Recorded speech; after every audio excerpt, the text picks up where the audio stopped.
Hello and welcome to my video on grand trines. So before we explore grand trines, we have to first understand the essential nature of the natal chart and our psyche, and also the essential nature of various aspects within the chart. So the premise behind astrology is that the psyche is constantly looking to harmonize and find peace and balance and synthesize the conflicts and oppositions that cause so much tension within the psyche. So ultimately, the psyche is looking for equilibrium, a point of equilibrium, which is wholeness and individuation and a sense of completion and stillness.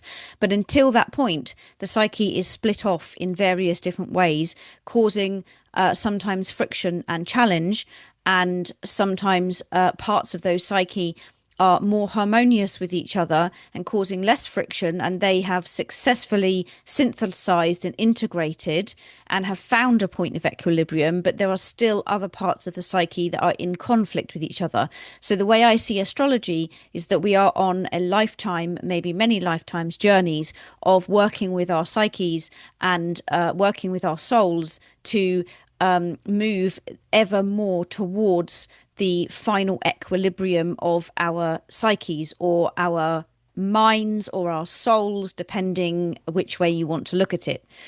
So the aspects in a natal chart, the picture of the aspects in the chart point us towards how and where the psyche is both integrated in a harmonious way and moving towards equilibrium, and what parts of the psyche are currently in conflict.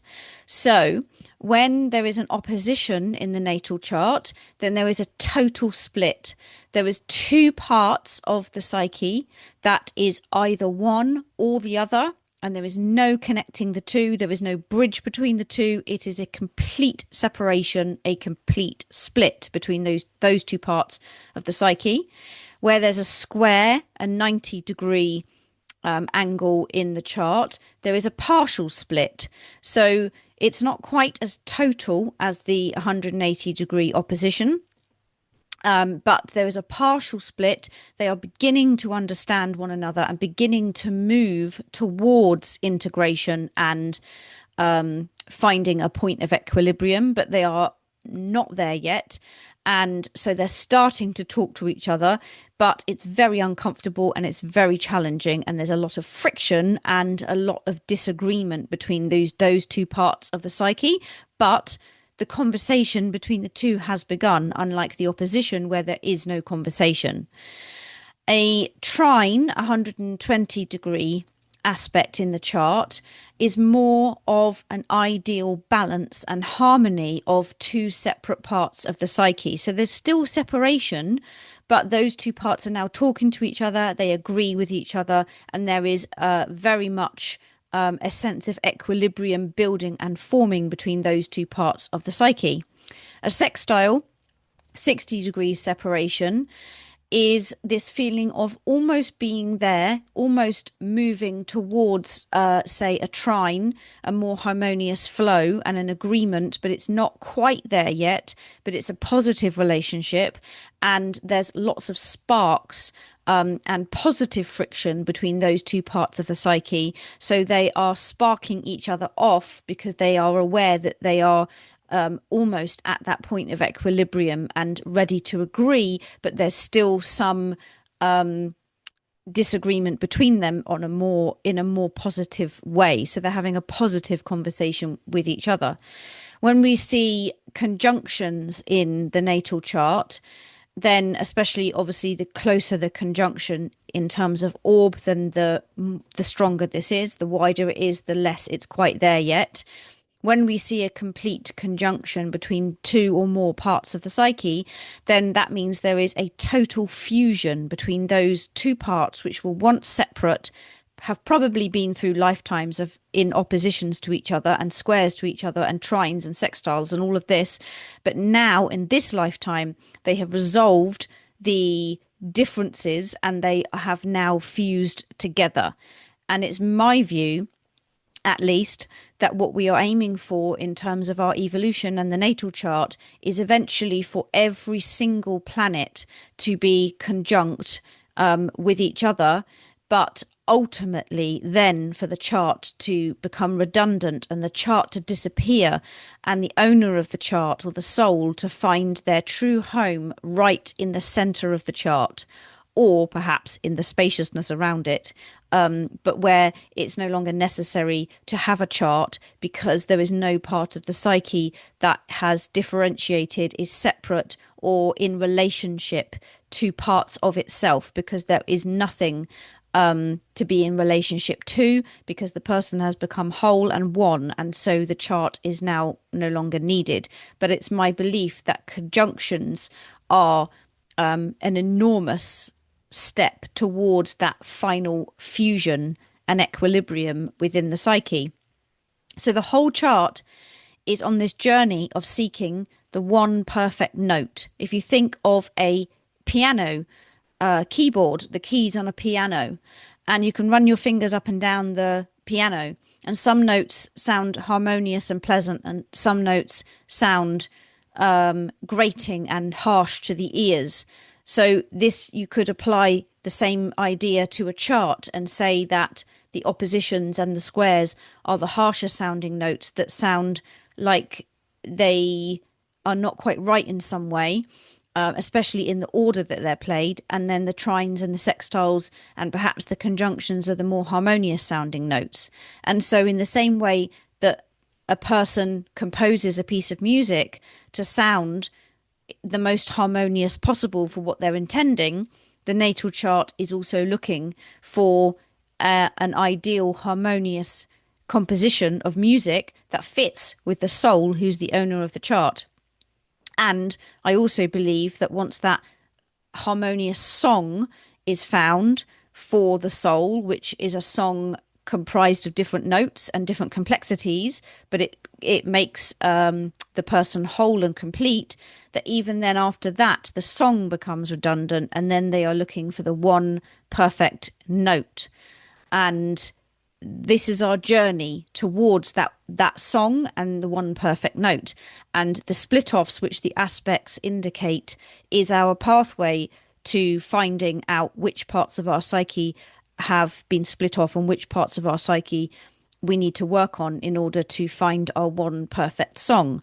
So when you see a grand trine in the natal chart, that means there are 3 points which are all in 120-degree relationship to each other. So 3 trines have formed together in a large triangle shape, like you can see on these 2 charts here on the screen, and they form a grand trine. So now these different parts of the psyche represented by the planets have now essentially become whole, and they are now closer, at least, if not already there, sounding their perfect note.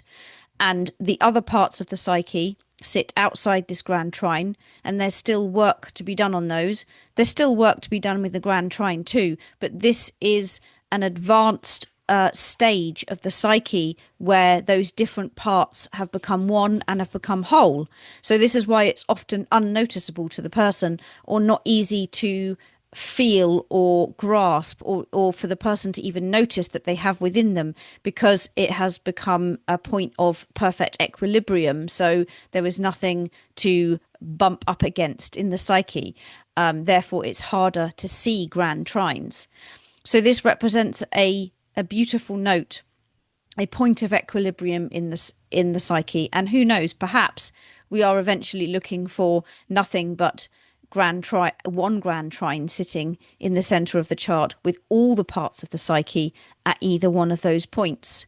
It's interesting that in Egypt, the Egyptians built pyramids which were triangles, but they had a square base, and the idea being that the triangle points up to oneness and to perfect equilibrium, or God, if you like, but essentially it points to oneness, the harmony of one, and the square geometrically represents matter.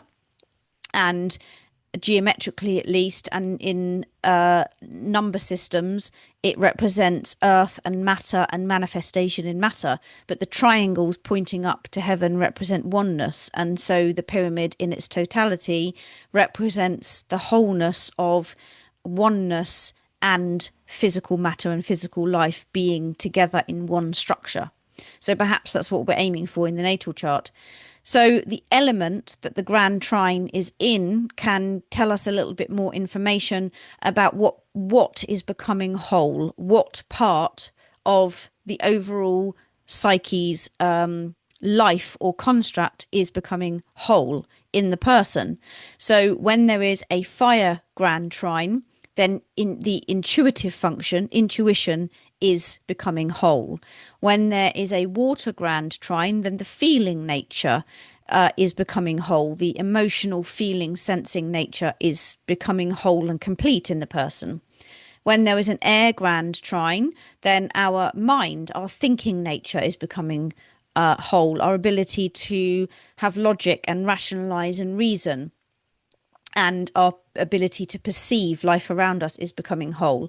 When there is an earth Grand Trine, then our ability to embody life and be present and grounded and bring spirit into matter is finding equilibrium and becoming whole.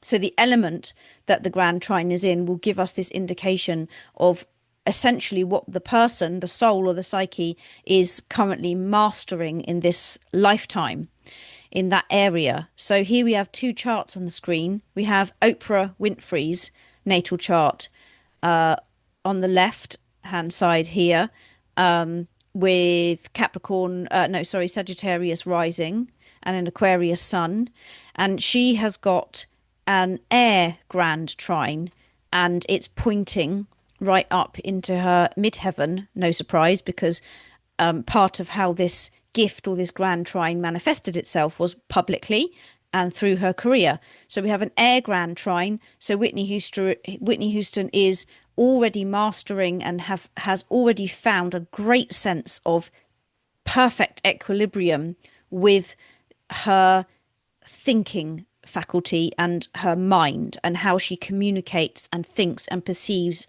and recommunicates that to people through her mind. Aquarius, Gemini, and Libra.